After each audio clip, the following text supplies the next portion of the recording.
반갑습니다. 12월 2일 수요일 새벽을 하나님께 올려드립니다. 함께 찬양 아침 안개 눈앞 가리듯 부르시겠습니다.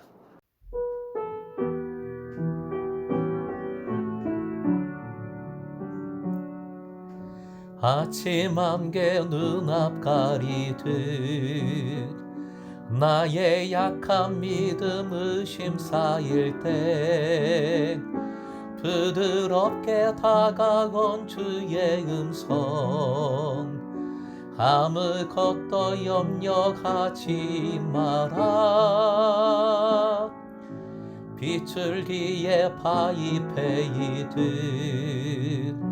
나의 작은 소망 사라져갈 때 고요하게 들리는 주의 음성 내가 너를 사랑하노라. 외로움과 방황 속에서 주님 앞에 나아갈 때에 위로하시는 주님 나를 더욱 상한 나의 마음 감싸 주시네. 십자가의 보혈로서 주의 크신 사랑 알게 하셨네. 주님께 감사하리라. 언제나 주님께 감사해. 오늘 말씀은 다니엘서 7장 15절부터 28절까지 생명의 삶 12호로 36쪽입니다. 함께 본문을 읽겠습니다.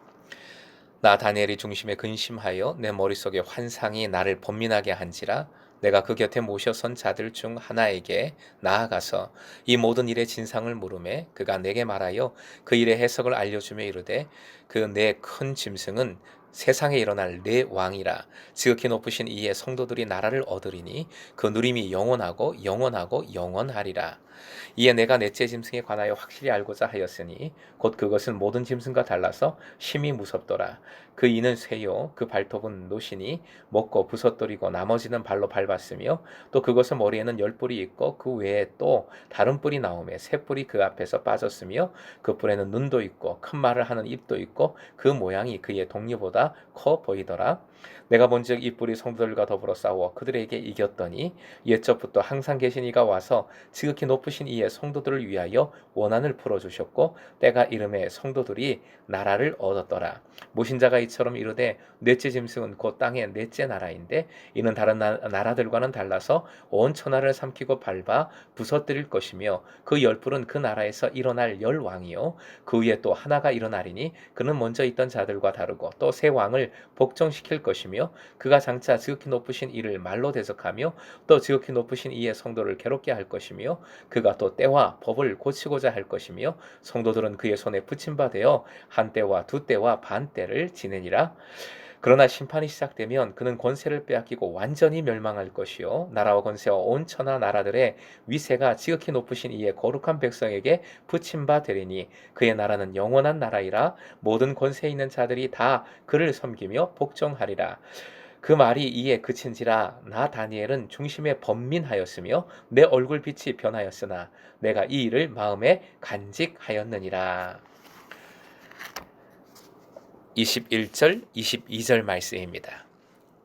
21절에서 22절까지 내가 본즉 이 뿔이 성도들과 더불어 싸워 그들에게 이겼더니 옛적부터 항상 계신 이가 와서 지극히 높으신 이의 성도들을 위하여 원한을 풀어주셨고 때가 이름에 성도들이 나라를 얻었더라.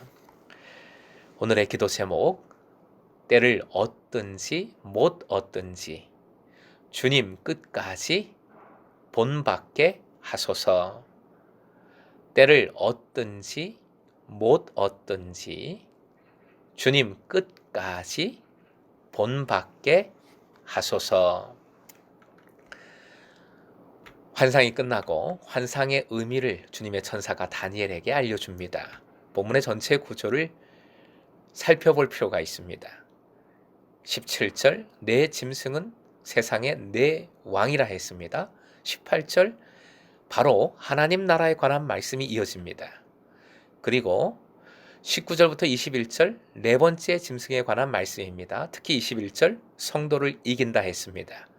또 바로 22절 하나님께서 성도의 원한을 풀어주신다 합니다. 그 다음 23절부터 25절까지 네 번째 짐승의 횡포가 나오고 또 바로 이어서 26절부터 28절까지 하나님께서 주시는 심판 그리고 승리가 나옵니다. 자, 짐승과 하나님 또는 하나님의 백성이나 나라가 계속 쌍으로 나오고 있고 전체적으로 그것이 3번 반복되고 있는 구조가 오늘 본문의 구조입니다. 28절 끝절은 다니엘의 개인적인 고백이 나오면서 본문을 마치고 있지요. 이 일을 마음에 간직하였느니라. 주신 말씀을 마음에 새겼다, 기억하노라 고백하고 있는 것입니다. 어제도 말씀드렸지만 본문의 말씀, 이 다니엘서의 말씀은 동일한 원리로 진행이 됩니다.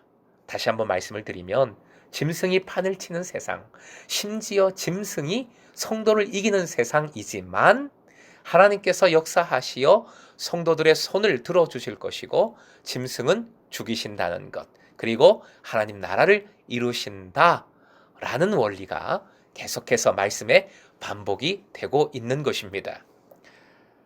물론 안타깝게도 21절 뿔이 성도들과 더불어 싸워 이긴다 했습니다.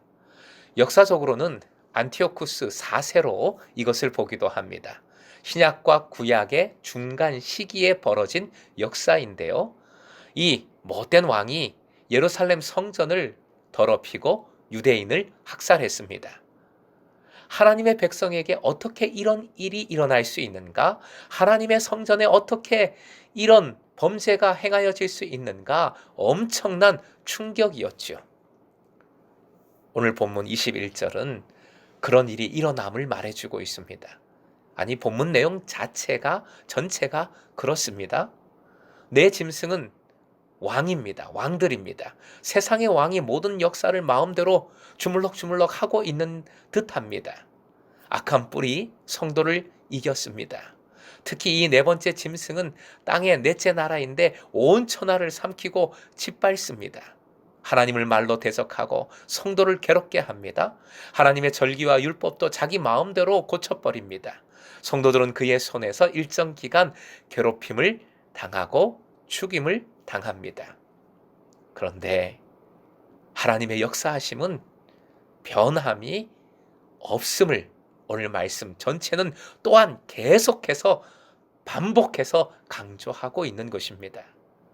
언제나 하나님께서는 하나님의 백성을 보호하시고 하나님의 권세를 위임하시고 하나님 나라를 완성시키십니다.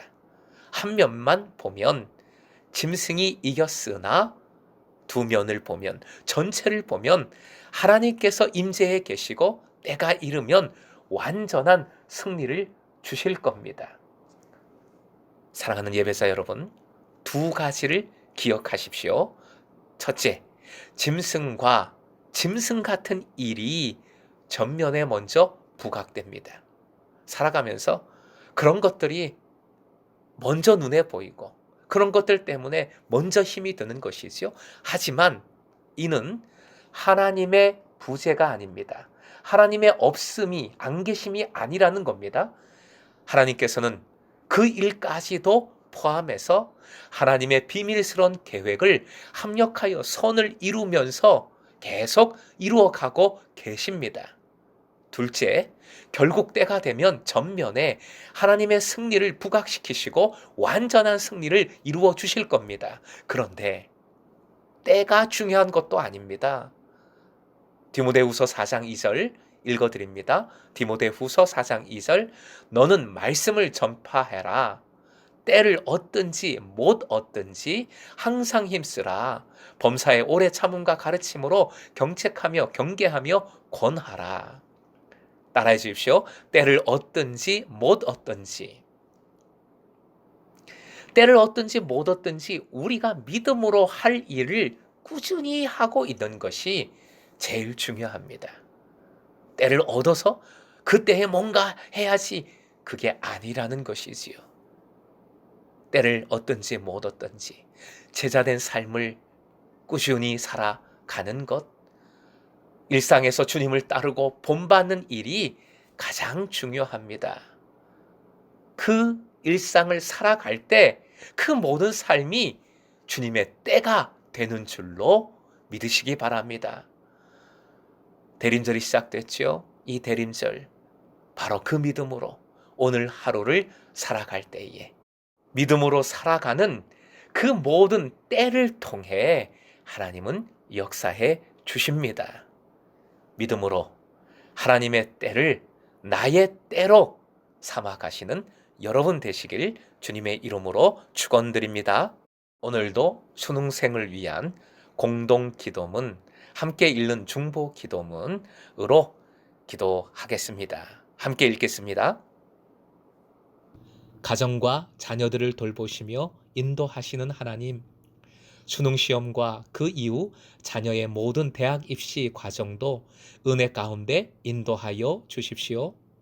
혹 자녀의 수능 성적이 부모의 기대에 미치지 못하더라도 이것 역시 하나님의 손안에 있음을 믿고 아이를 격려하며 주어진 현실 상황 가운데서 그 다음 단계를 계획할 수 있도록 부모를 인도하여 주십시오. 입시 과정에서 자녀들이 자칫 학벌주의와 서열주의에 갇혀서 자신을 제한하며 연약해지지 않게 하여 주십시오.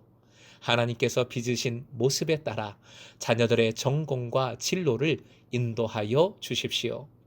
은혜 가운데 오직 감사함으로 하나님의 인도하심에 순종하며 따르는 부모와 자녀들 되게 하여 주십시오. 우리 주 예수님의 이름으로 기도합니다.